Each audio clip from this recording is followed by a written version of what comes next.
Hello again. Today I'm going to be doing my discussion-based assessment for Module 2. This assessment was on a short story that I wanted to review.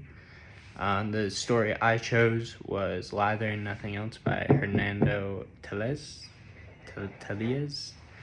The main characters in the story are the barber and Captain Torres, who the barber is a member of the Revolutionary Army in France, I believe, and Captain Torres is the leader of the actual army in France.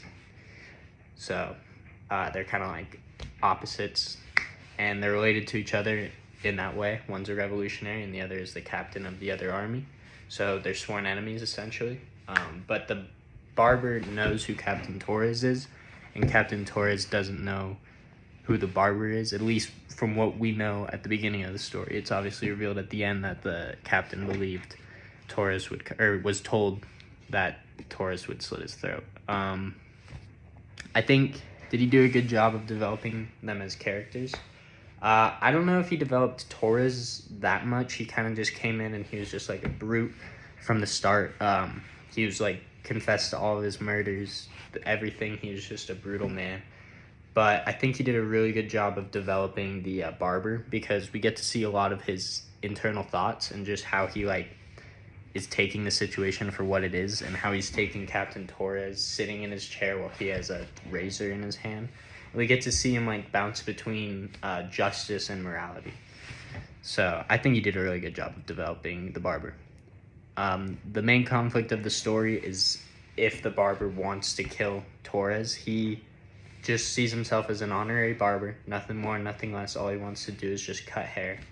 So he kind of has this like conflict of, this guy killed so many revolutionaries and he's going to kill more later, but I don't want to be a murderer. So he has to like bounce between justice or his own ethics. I think he did a good job of developing the conflict by making the captain seem more and more evil by just like admitting the things that he had constantly done. And he had the barber like asking the captain more questions to really like lay out all the terrible things that had happened. And he does an even better job of like developing the conflict when he ends it, which is when he ends it with like the captain saying, "I knew you wouldn't kill me," which I thought was a really good ending. I didn't expect that at all, and I thought it was just a good way to end it. The themes that I noticed most were the issues of morality versus justice. Obviously the barber wanted justice against this guy for killing many revolutionaries, but he didn't want the he didn't want to be a murderer. He didn't want the blood on his hands, and he wanted to keep his position as an honorary barber intact. So he just bounces between these two, and I think that's the main theme of the story, is that like it's hard to choose. Did the author do a good job of showing the theme, give an example? I think he did a great job of showing the theme, because basically the whole story is the guy bouncing between the issues of morality and justice. I think this is a good quote. He said, or from the book, "Captain Torres, he slit his throat while he was shaving him. What a cowardly thing to do." And others would say, "The avenger of our people, a name to remember." So he's bouncing between the two. He thinks it's cowardly to just kill someone in his barbershop when he thinks he's just a barber, but at the same time he thinks he would be a hero for killing someone who had done such horrible things to the revolutionaries. So I think he did a great job of showing the theme. Overall impressions, I think the author did a great job of projecting the barber's thoughts and making the barber like seem very human. He did a really good job of just kind of creating a scene with a real person talking with sort of a like devil in a sense, yet the real person still can bring himself to kill the devil.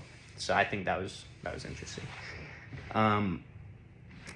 I think he couldn't really have improved anywhere. I chose this story because all the other short stories in this section were kind of like iffy to me, and I feel like they were poorly written, didn't have much like they had thematic value, but I didn't feel like it was well presented in their stories. I feel like this guy did a really good job of just presenting everything he wanted you to get. I hate stories where it's like you're supposed to find a deeper meaning, because it's like, why did I just read that? You know, like you read something and it's supposed to be what you're reading. So it just pisses me off when it's the other way around. And I think this story did a really good job of just presenting itself as what it is, giving you the themes up front, and having like the turmoil presented as well. My rating was a 6. Some people might enjoy this. I put it as this because I really don't think majority of people in the world would enjoy reading this book or this short story. I like reading longer books with like good plot development, good themes, and this has all that, but like it's so tiny and it's just not really relevant. I mean, it's relevant to like if you're a revolutionary, you know, and if you're dealing with like morals and stuff, but I personally just don't really resonate with this story, and I don't really resonate with any of the other stories from this class. So I just gave it a 6. Some people would probably enjoy it. I personally am pretty indifferent on it. But yeah, I think like philosophy students and like ethics students would enjoy reading this, because it definitely does like bounce between the two, and you could definitely have like a deep conversation if you wanted to about the ethics and if it's right or wrong for him to kill a guy who's been murdering people constantly. So I think it's a good story, but personally, I don't think everyone should read this book. I think some people might enjoy it. So that's where I stand. Thank you.